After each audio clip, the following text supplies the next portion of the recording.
Hey guys, it's Shelly with His Way Homestead. Today I wanted to share with you how my grandmother cooked a roast. It's going to be her recipe, how she seasoned it, how she prepared it, with more of a modern twist because I'm going to cook it in an insta-pot.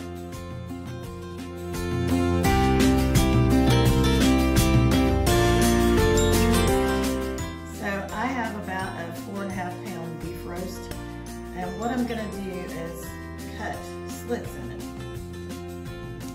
and just kind of open them up with my fingers.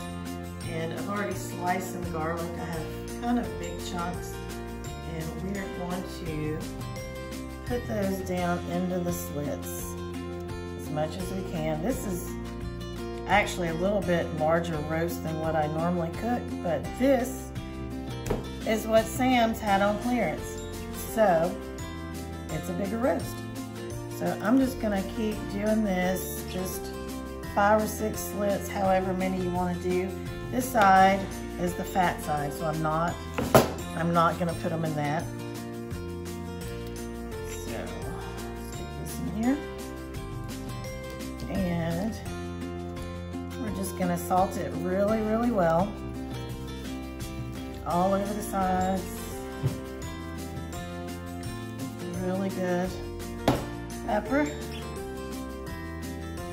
just your standard seasonings. All this is going to be is salt, pepper, garlic, and onion powder. That's all you need. If you don't like using onion powder, this is a little cheap container, but we can actually make our own onion powder. We freeze dry the onions and then just throw them in the food processor, and you have onion powder. It's great stuff. Okay, so we're gonna move over to the stove now. Okay, now we're at the stove. I've already got my pan heating up, and I cooked some bacon in this, so yes, the pan is dirty, but I wanted the bacon grease, so I've got it on high, and we're just gonna sear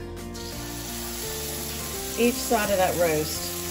And I don't always use my hands to turn it, but because of the size of this one, I'm going to use my hand for the outside edges.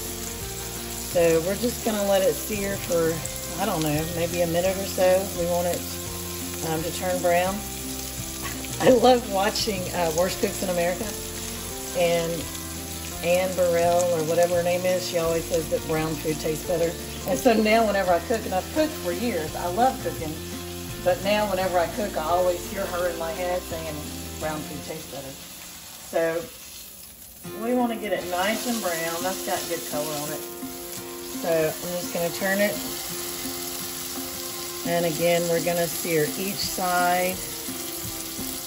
And you really don't have to stay and watch this. We can just kind of fast forward through this and show you the next part. I'll show you the end product whenever it's all brown before we put it in the Instapot.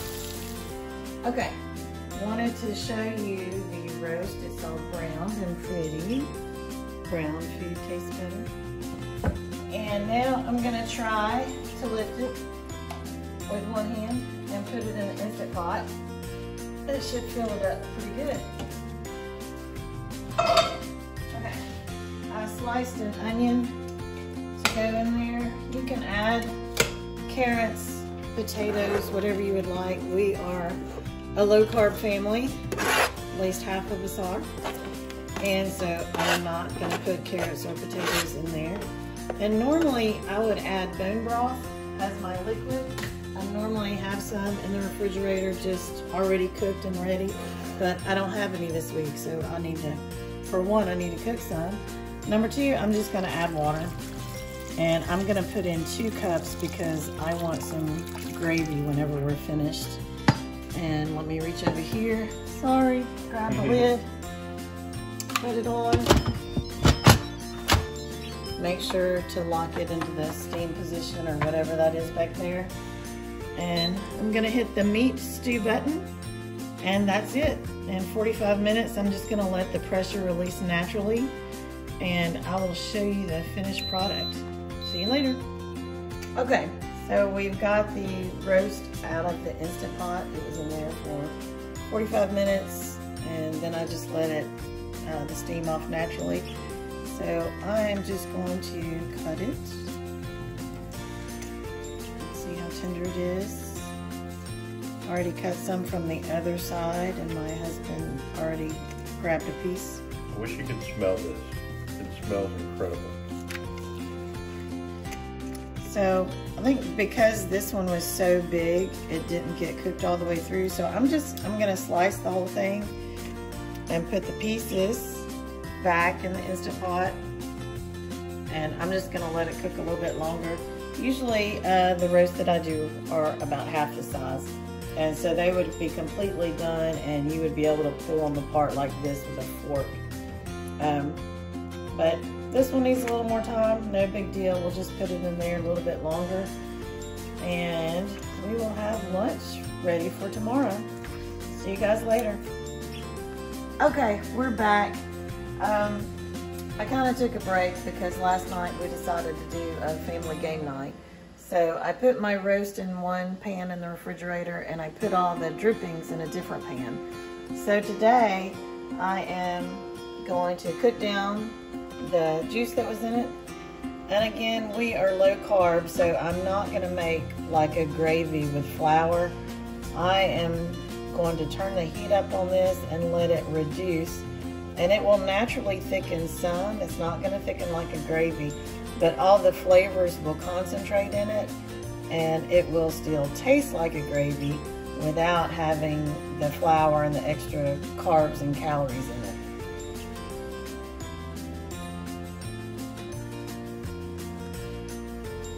Okay, we have our gravy reduced now. As you can see, maybe it started here and it's reduced over half. I added a little bit of sherry to it just to give it a little more depth of flavor. So that is done. I heated up the roast, and we're just gonna add that into the gravy.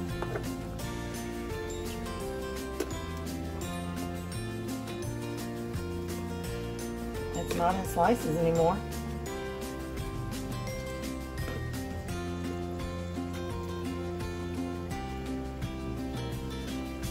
So I'm just gonna let that kind of cook for a few minutes to warm up. We have mixed vegetables in the wok, and that's dinner for tonight. We'll see you guys later. Bye. Don't forget, his way is the best way. Okay, so the roast is finished, and it's in the plate, and we're gonna sample it.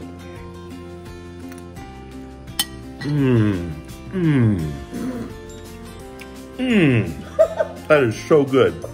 I wish you guys could try it. It's incredible, awesome, delicious, delectable, unbelievable. My wife is an awesome cook. Awesome, awesome cook. See you next time.